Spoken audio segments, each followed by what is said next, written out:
നമസ്കാരം. ഇൻഫിനിറ്റ് സ്റ്റോറീസിന്റെ പുതിയൊരു അധ്യായത്തിലേക്ക് എല്ലാവർക്കും സ്വാഗതം. വിഷു ദിവസം വീട്ടിൽ വിളക്ക് കത്തിച്ച് കണി കാണുന്ന എല്ലാവരും അറിഞ്ഞോ അറിയാതെയോ ഞാൻ ഈ പറയുന്ന തെറ്റുകൾ കണി കാണുമ്പം ചെയ്യല്ലേ. വീട്ടിൽ കണി ഒരുക്കുന്ന സമയത്ത് അറിയാതെ പോലും ഞാൻ ഈ പറയുന്ന വസ്തുക്കൾ കണിയിൽ വെക്കല്ലേ. ഇരട്ടി ദോഷമാണ്. ആ വീട് കടം കയറി മുടിയും. ഒരിക്കലും ദുഃഖമൊഴിയില്ല. അറിയാതെ പോലും ഈ വസ്തുക്കൾ കണിയിൽ വെക്കരുത്. ആ വസ്തുക്കളെ പറ്റിയാണ് ഇന്ന് പറയാൻ പോകുന്നത്. ഒരുപാട് വീട്ടമ്മമാര്, ഒരുപാട് പേര് അറിയാതെ ഈ തെറ്റ് ചെയ്യുന്നുണ്ട്. അതുകൊണ്ടാണ് എടുത്തു പറയുന്നത്. അപ്പം മനസ്സിലാക്കാം, 10 കാര്യങ്ങളുണ്ട്. 10 കാര്യങ്ങളും കേട്ടു നോക്കൂ. ഈ 10 കാര്യങ്ങളിൽ ഒന്നെങ്കിലും നിങ്ങൾ അറിയാതെ വീട്ടിൽ ചെയ്യുന്നുണ്ടെങ്കിൽ, കണി ഒരുക്കുമ്പം ചെയ്യുന്നുണ്ടെങ്കിൽ ഒഴിവാക്കേണ്ടതാണ്. ദീർഘിപ്പിക്കുന്നില്ല, ഒന്നൊന്നായിട്ട് പറയാം. ഒന്നാമത്തെ കാര്യം എന്ന് പറയുന്നത്, നമ്മളൊക്കെ കണി ഒരുക്കുന്ന സമയത്ത് വെക്കുന്നതാണ് കണ്ണാടി എന്ന് പറയുന്നത്.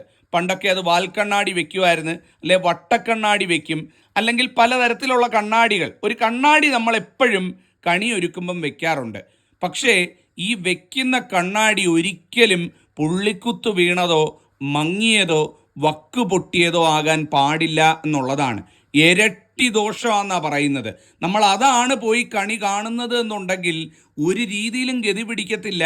തിരിച്ച് ഇരട്ടിക്ക് ദോഷമായിരിക്കും, ഉള്ളതും കൂടെ നഷ്ടപ്പെടുമെന്നാണ് പറയുന്നത്. ഒരിക്കലും ആ തെറ്റ് ചെയ്യരുത് കേട്ടോ. കണ്ണാടി ഇല്ലെങ്കിൽ വെച്ചില്ല എന്നേ ഉള്ളൂ, പക്ഷേ വെച്ചിട്ട് ദോഷം വിളിച്ചു വരുത്തരുത്. കണ്ണാടി വെക്കാം, നല്ല കണ്ണാടി ഉണ്ട് എന്നുണ്ടെങ്കിൽ വെക്കാം. ഒരിക്കലും ഈ പുള്ളിക്കുത്ത് വീണത്, മങ്ങിയത്, കാലപ്പഴക്കം കൊണ്ട് ചെറിയ പൊട്ടലും വിള്ളലും ഒക്കെ ഉണ്ടായ ഫ്രെയിം പൊട്ടിയത്, അങ്ങനൊന്നുമുള്ള ഒരു കണ്ണാടിയും വെക്കരുത് എന്നുള്ളതാണ്. കണ്ണാടി വെക്കുകയാണെന്നുണ്ടെങ്കിൽ നല്ല ഭംഗിയുള്ള വൃത്തിയുള്ള, ഒരു രീതിയിലും പഴക്കം തട്ടി അല്ലെങ്കിൽ പൊട്ടാത്തതും വിള്ളൽ വീഴാത്തതും ഈ പറഞ്ഞ പോലെ ചെറിയ മങ്ങിയതും പുള്ളിക്കുത്ത് വീണതും വെക്കരുത് എന്നുള്ളതാണ്. ഇതാണ് ഒന്നാമത്തെ കാര്യം. രണ്ടാമത്തത് എന്ന് പറയുന്നത് വളരെ പ്രധാനപ്പെട്ട കാര്യമാണ്. അതായത് ഈ വിഷുക്കണിയെല്ലാം ഒരുക്കുമ്പം പലരും വിട്ടുപോകുന്ന ഒരു കാര്യം, വീടിൻ്റെ മുൻവശം ഒരുക്കാൻ വിട്ടുപോകും എന്നുള്ളതാണ്. രാവിലെ നമ്മൾ കണിയൊക്കെ കണ്ടു കഴിഞ്ഞ് വീടിൻ്റെ പ്രധാന വാതിൽ തുറന്ന് പുറത്തേക്ക് ഇറങ്ങുമ്പം കാണുന്ന രീതിയിൽ ഈ പറയുന്ന വസ്തുക്കൾ ഒന്നും തന്നെ ഉണ്ടാകാൻ പാടില്ല.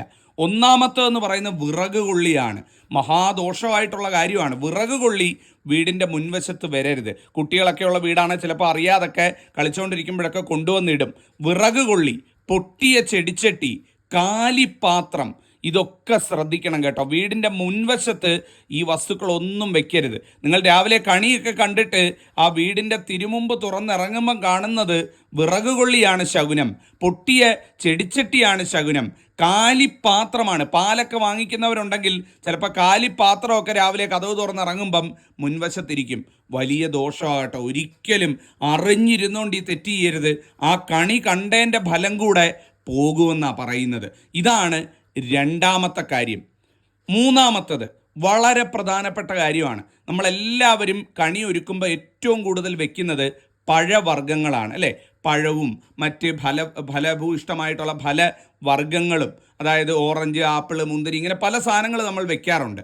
അങ്ങനെ വെക്കുന്ന സമയത്ത് ഒരിക്കലും കേടായിട്ടുള്ള പഴങ്ങൾ, പ്രത്യേകിച്ചും നമ്മൾ ഈ ഒരു പടല പഴമൊക്കെ വെക്കുന്ന ഒരു രീതിയുണ്ട്. അപ്പം ആ ഒരു പടല പഴമൊക്കെ വെക്കുമ്പോൾ ഒരിക്കലും തൊലി കറുത്തിട്ടുള്ള പഴവർഗ്ഗങ്ങൾ, തൊലി കറുത്തു തുടങ്ങിയ പഴവർഗ്ഗങ്ങൾ കണിയിൽ വെക്കാൻ പാടില്ല എന്നാണ് പറയുന്നത്. അത്തരത്തിൽ വെക്കുന്നത് നമുക്ക് ദോഷമാണ്. അപ്പം എപ്പോഴും പഴവർഗ്ഗങ്ങൾ വെക്കുമ്പം ഒന്നുകിൽ മഞ്ഞ നിറത്തിലുള്ള അല്ലെ ഓറഞ്ച് നിറത്തിലുള്ള പഴങ്ങൾ വേണം വെക്കാനായിട്ട്. ഒരിക്കലും ഇത് കറുത്തു തുടങ്ങിയ, പ്രത്യേകിച്ചും ഒരു പടല പഴം വെക്കുമ്പം കറുത്തതില്ല എന്ന് ഉറപ്പ് വരുത്തി വേണം കണി വെക്കുമ്പം വെക്കാനെന്ന് പറയുന്നത്. വളരെ ശ്രദ്ധിക്കണം കേട്ടോ. ഇതാണ് മൂന്നാമത്തെ കാര്യം. നാലാമത്തത്, നമ്മളെല്ലാവരും കണി ഒരുക്കുമ്പം നാണയം വെക്കാറുണ്ടല്ലേ? ഈ നാണയം വെക്കുമ്പം നിങ്ങളെല്ലാവരും അറിഞ്ഞിരിക്കേണ്ട കാര്യം, ഈ നാണയം എന്ന് പറയുന്ന ഒരുപാട് കൈമറിഞ്ഞ് വരുന്നതാണ്. അപ്പോൾ ഒരുപാട് അശുദ്ധി ഈ നാണയത്തിൽ ഉണ്ട് എന്നാണ് പറയപ്പെടുന്നത്. അപ്പം അശുദ്ധമായിട്ടാണ് ഇത് കൈമറിഞ്ഞ് എത്തുന്നത്. അപ്പം നമ്മൾ കണി പോലെ വളരെ പവിത്രമായ ഒരു കാര്യത്തിന് നാണയം വെക്കുന്ന സമയത്ത് ആ നാണയം തുളസി തീർത്ഥത്തിൽ അല്ലെങ്കിൽ പനിനീർ ജലത്തിൽ കഴുകിയിട്ട് വേണം കണിക്ക് വെക്കാൻ എന്ന് പറയുന്നത്. അങ്ങനെ നാണയം എടുത്തങ്ങ് വെക്കരുത്. ഒന്നുമില്ലെങ്കിൽ ഒരല്പം ഉപ്പ് ചാലിച്ച് ഉപ്പ് വെള്ളത്തിൽ ഒന്ന് കഴുകിയിട്ട് ആ നാണയം വെക്കുക. ആ മഹാലക്ഷ്മി സാന്നിധ്യം എന്തെങ്കിലും അശുദ്ധിയോ മൂദേവിയോ ഉണ്ട്, കൈമറിഞ്ഞ് വന്നതിൽ സംഭവിച്ചിട്ടുണ്ട് എന്നുണ്ടെങ്കിൽ അത് പോയി കിട്ടാൻ വേണ്ടിയിട്ടാണ്. നിങ്ങൾ തന്നെ ആലോചിച്ച് നോക്കൂ, ഒരു നാണയം എന്ന് പറയുമ്പം എന്തോരം കൈമറിഞ്ഞ് വരുന്നതായിരിക്കും. അപ്പം അത്തരത്തിൽ നാണയം വെക്കുന്ന സമയത്ത് ഇത്തരത്തിൽ കഴുകിയിട്ട് തുളസി തീർത്ഥം, തുളസി ഇല ഒരു പാത്രം വെള്ളത്തിൽ നുള്ളിയിട്ട് കുറച്ച് നേരം വെച്ചിട്ട് ആ ജലത്തിൽ തുളസി തീർത്ഥത്തിൽ ഒന്ന് കഴുകി, ഒന്ന് ഞെവിടി കഴുകി വൃത്തിയാക്കി അങ്ങനെ വേണം അത് കണിക്ക് വെക്കാനായിട്ട്. ആ അശുദ്ധിയോടുകൂടി അങ്ങനെ കൊണ്ടുവന്ന് നേരെ വെച്ച് കളയരുത് എന്നുള്ളതാണ്. സ്വർണവും വെക്കുന്നവർ ഒന്ന് കഴുകിയിട്ട് ഇത്തരത്തിൽ തുളസി തീർത്ഥത്തിൽ ഒന്ന് മുക്കി ഒന്ന് കഴുകിയിട്ട് വെക്കുന്നതായിരിക്കും ഏറ്റവും ഉചിതം എന്ന് പറയുന്നത്. ഇതാണ് മറ്റൊരു പ്രധാനപ്പെട്ട കാര്യം. അതുപോലെ നമ്മളെല്ലാവരും കണി കാണാനായിട്ട് രാവിലെ നമ്മളുടെ വീട്ടിലുള്ള അംഗങ്ങളെയൊക്കെ വിളിച്ചുകൊണ്ട് നടന്നു വരും അല്ലേ. നടന്നു വരുന്ന വഴിയിൽ എവിടെയും ഒരു രീതിയിലും ഈ മാറാല ഉണ്ടാകാൻ പാടില്ല എന്നാണ് പറയുന്നത്. കണി കണ്ടിട്ട് നമ്മൾ തിരിഞ്ഞ് നടക്കുന്ന സമയത്ത്, അല്ലെങ്കിൽ കണി കണ്ടിട്ട് തിരിഞ്ഞ് നോക്കുന്ന സമയത്ത് മാറാല കാണുന്നത് അതീവ അശുഭമാണെന്നാണ് പറയുന്നത്. അതുപോലെ കണിക്കൊക്കെ ഒരുക്കുന്ന സമയത്ത് നിങ്ങളുടെ വീട്ടിൽ മയിൽപ്പീലിയൊക്കെ ഇരിപ്പുണ്ടെങ്കിൽ അതിലൊക്കെ മാറാല പിടിച്ചിരിക്കാനുള്ള സാധ്യതയുണ്ട്. അതായത് ഭഗവാന്റെ വിഗ്രഹത്തിനടുത്ത് മയിൽപ്പീലിയൊക്കെ വെക്കുമല്ലോ, അതിലൊന്നിലും മാറാല ഉണ്ടാകാൻ പാടില്ല. മൂദേവി സാന്നിധ്യമാണ് മാറാല എന്ന് പറയുന്നത്.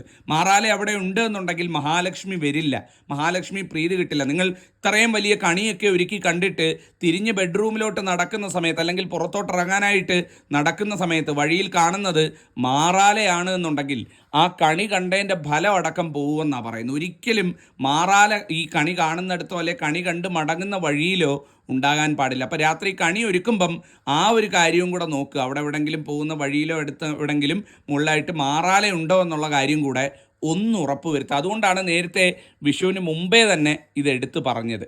അതുപോലെ തന്നെ നമ്മൾ കണി കാണാനായിട്ട് ഒരുക്കുന്ന സമയത്ത് പലതരത്തിലുള്ള പഴവർഗ്ഗങ്ങളും പച്ചക്കറിയും ഒക്കെ വെക്കാറുണ്ട് അല്ലേ. കണിവെള്ളരി, അതുപോലെ കുക്കുംബർ പോലെയുള്ള കാര്യങ്ങൾ, ഇതൊക്കെ നമ്മൾ വെക്കാറുണ്ട്. പക്ഷേ ഒരിക്കലും കയ്പുള്ളതോ ചവർപ്പുള്ളതോ ആയിട്ടുള്ള ഫലവർഗ്ഗങ്ങളോ അല്ലെങ്കിൽ അത്തരത്തിലുള്ള പച്ചക്കറി വർഗ്ഗങ്ങളോ വെക്കാൻ പാടില്ല എന്നാണ് പറയുന്നത്.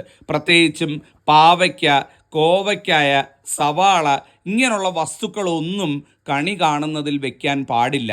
ഒരുപാട് പേര് ഇത് അറിയാതെ വീട്ടിലുള്ള പച്ചക്കറിയൊക്കെ എടുത്ത് വെക്കും. പച്ചക്കറി ഞാൻ പറഞ്ഞല്ലോ, ഈ വെള്ളരി പോലെയുള്ള കാര്യങ്ങളൊന്നും വെക്കുന്നതിൽ കുഴപ്പമില്ല. പക്ഷേ പാവയ്ക്ക, ഈ പറയുന്ന സവാള, കോവയ്ക്ക ഇതൊന്നും കണിയിൽ വെക്കാൻ പാടില്ല. അതീവ ദോഷകരമായിട്ടുള്ള കാര്യമാണ്. മറ്റൊരു പ്രധാനപ്പെട്ട കാര്യം എന്ന് പറയുന്നത്, നമ്മളുടെ വീട്ടിലിരിക്കുന്ന ചിത്രങ്ങൾ, വിഗ്രഹങ്ങളൊക്കെ ഉണ്ടല്ലോ, നമ്മൾ വിളക്ക് കത്തിക്കുന്ന പൂജാമുറിയിലോ അല്ലെ വിളക്ക് കത്തിക്കുന്നിടത്തോ നമ്മൾ കണി കാണാൻ വെക്കുന്ന, അത് ഒന്ന് പ്രത്യേകം ഈ കണി വെക്കുന്നതിന് മുമ്പ് ശ്രദ്ധിക്കുക. ഏതെങ്കിലും ചിത്രങ്ങളോ വിഗ്രഹങ്ങളോ കീറിയതോ പൊട്ടിയതോ ഉണ്ട് എന്നുണ്ടെങ്കിൽ, ചിത്രങ്ങൾ കീറിയതോ അല്ലെങ്കിൽ പൊട്ടിയതോ ഉണ്ട്, വക്ക് പൊട്ടിയതായാലും മതി, ചെറിയ പൊട്ടലായാലും മതി, അത് കണിക്ക് വെക്കാൻ പാടില്ല എന്നാണ് പറയുന്നത്. അത്തരത്തിൽ കീറിയതോ പൊട്ടിയതായിട്ടുള്ള ചിത്രങ്ങളോ വിഗ്രഹങ്ങളോ ഉണ്ടെങ്കിൽ അത് കണിയിൽ നിന്ന് ഒഴിവാക്കുക. ഒഴിവാക്കുന്നതുകൊണ്ട് നിങ്ങൾക്കൊരു ദോഷവും വരുത്തില്ല, വെക്കുന്നതാണ് ഇരട്ടി ദോഷം എന്ന് പറയുന്നത്. അതുപോലെ മറ്റൊരു പ്രധാനപ്പെട്ട കാര്യം എന്ന് പറയുന്നത്, നമ്മൾ കണി വയ്ക്കുമ്പോൾ ഏറ്റവും പ്രാധാന്യം അർഹിക്കുന്ന ഒന്നാണ് ധാന്യം അഥവാ അരി വെക്കുന്നത് എന്ന് പറയുന്നത്. ഒരു ഉരുളിയിൽ അല്ലെങ്കിൽ വലിയ വട്ടപാത്രത്തിൽ നമ്മൾ അരി, ധാന്യമൊക്കെ വെക്കാറുണ്ട്. അത് വെക്കുന്നത് എപ്പോഴും നിറച്ച് വെക്കണമെന്നാണ് പറയുന്നത്. ഈ സാധനങ്ങളെല്ലാം അടുക്കാനുള്ള സൗകര്യത്തിന് കുറച്ച് അരി വെച്ചിട്ട് ബാക്കിയെല്ലാം അതിന് മുകളിൽ വെച്ച് അതിനെ നിറച്ച് അരി കാണാൻ പറ്റാത്ത രീതിയിൽ വെക്കുന്നത് അതീവ ദോഷകരമാണ്. ധാന്യമായിരിക്കണം, അരി ആയിരിക്കണം ആ ഒരു സമൃദ്ധമായിട്ട് നിൽക്കേണ്ടത്. അരി ആ ഉരുളിയിൽ അല്ലെങ്കിൽ വെക്കുന്ന വട്ടപാത്രത്തിൽ നിറച്ച് വെച്ചിട്ട് ആ അരി ദർശിക്കത്തക്ക രീതിയിൽ, അരിയുടെ ഒരറ്റമെങ്കിലും ദർശിക്കുന്ന രീതിയിൽ വേണം മറ്റ് പച്ചക്കറികളും കാര്യങ്ങളും വെക്കാൻ എന്ന് പറയുന്നത്. അപ്പോൾ അത് വെച്ച് പൂർണ്ണമായിട്ടും അരി മറച്ച് കളയരുത്. അതുപോലെ തന്നെ ഒരു ഉരുളി എടുത്തു കഴിഞ്ഞാൽ ആ ഉരുളി നിറച്ചും അരി വെക്കണം. കുറച്ച് അരി വെച്ചിട്ട്, പകുതി അരി വെച്ചിട്ട് ഇത്രയേ ഉള്ളൂ എന്നുള്ള രീതിയിൽ വെക്കരുത്. അരി വെക്കുമ്പം എപ്പോഴും സമൃദ്ധമായിരിക്കണം. സമൃദ്ധമായി നല്ല കൂന പോലെ വെച്ചിട്ട് അതിനെ ചുറ്റി നിങ്ങൾ ഈ ഫലവർഗ്ഗങ്ങൾ വെച്ച് നോക്കൂ, ഏറ്റവും നന്നായിരിക്കും. അതായിരിക്കും ഏറ്റവും ഐശ്വര്യം. അപ്പം അറിഞ്ഞിരുന്നുകൊണ്ട് ആ തെറ്റ് ചെയ്യരുത്. അതുപോലെ മറ്റൊരു പ്രധാനപ്പെട്ട കാര്യം എന്ന് പറയുന്നത്, നമ്മൾ നിലവിളക്ക് വെക്കുന്ന സമയത്ത് നിലവിളക്ക് കണി ഒരുക്കാനായിട്ട് വിളക്ക് വെക്കുമ്പം വിളക്കും ശ്രീകൃഷ്ണ വിഗ്രഹവും ഉള്ളവർ ശ്രീകൃഷ്ണ വിഗ്രഹവും വിളക്കും ഒരു കാരണവശാലും വെറും നിലത്ത് വെക്കരുത്. ഒന്നുകിൽ അതിനായിട്ടൊരു പായയോ അല്ലെങ്കിൽ അതിനായിട്ടൊരു പീഠമോ അല്ലെങ്കിൽ അതിനായിട്ടൊരു താലമോ വെച്ചിട്ട് അതിൻ്റെ മുകളിൽ വേണം ഈ ശ്രീകൃഷ്ണ വിഗ്രഹവും അതുപോലെ തന്നെ കത്തിക്കുന്ന നിലവിളക്കും വെക്കാനായിട്ട്. ചിലരൊക്കെ ഈ വിളക്ക് ഒരുക്കുന്ന ഒരു സൗകര്യത്തിന് വിളക്കൊക്കെ താഴെ വെച്ച് അല്ലെങ്കിൽ വിളക്കൊക്കെ ഈ ഭഗവാന്റെ വിഗ്രഹമൊക്കെ താഴെ വെച്ച് വെറും നിലത്ത് വെച്ചങ്ങ് ഒരുക്കാനുള്ള സൗകര്യത്തിന് ഈ വിഷുക്കണി ഒരുക്കുമ്പം ഒരിക്കലും ആ തെറ്റ് ചെയ്യരുത് കേട്ടോ. ഒന്നുകിൽ ഒരു പീഠമിട്ട് പീഠത്തിൻ്റെ പുറത്ത് ഭഗവാനെ ഇരുത്തുക, വിളക്ക് അതിൻ്റെ പുറത്ത് വയ്ക്കുക, അല്ലെങ്കിൽ ഒരു തുണി നല്ല കട്ടിക്ക് വിരിച്ചിട്ട് അതിൻ്റെ മുകളിൽ ചെയ്യുക. ഇനി അതൊന്നും പറ്റിയില്ല എന്നുണ്ടെങ്കിൽ ഒരു പായ വിരിച്ചിട്ട് അതിൻ്റെ മുകളിലായാലും ചെയ്യുക. ഒരിക്കലും വെറും നിലത്ത് ഭഗവാനെയും അതുപോലെ നിലവിളക്കിനെയും വിഷുക്കണി ഒരുക്കുമ്പം വെക്കരുത്. ഇതാണ് മറ്റൊരു പ്രധാനപ്പെട്ട കാര്യം. അതുപോലെ അവസാനത്തതും ഏറ്റവും പ്രധാനപ്പെട്ട കാര്യം എന്ന് പറയുന്നത്, നമ്മൾ ഈ കണി കാണുന്ന മുറിയുണ്ടല്ലോ, അതായത് പൂജാമുറി ആയിരിക്കാം, അല്ലെങ്കിൽ നമ്മളുടെ വീട്ടിൻ്റെ ഹാളിലോ വിളക്ക് വയ്ക്കുന്നിടത്തോ ആയിരിക്കാം നമ്മൾ കണി ഒരുക്കുന്നത്. ആ ഒരു ഭാഗത്ത് യാതൊരു കാരണവശാലും കരിഞ്ഞ ഇലകൾ, പ്രത്യേകിച്ചും പ്രസാദമൊക്കെ അമ്പലത്തിൽ നിന്ന് കൊണ്ടുവന്ന പഴയ ഇലകളും കരിഞ്ഞ ഇലകളും ഒക്കെ ഇരിപ്പുണ്ട് എന്നുണ്ടെങ്കിൽ എത്രയും വേഗം അത് അവിടുന്ന് എടുത്ത് മാറ്റുക. കണി കാണുന്ന സമയത്ത് ഈ കരിഞ്ഞ ഇലകളോ ഉണങ്ങിയ ഇലകളോ ഒരു രീതിയിലും അവിടെ വരാൻ പാടില്ല. അതിൽ പരം ഒരു ഐശ്വര്യക്കേട് വേറെ വരാനില്ല എന്നുള്ളതാണ്.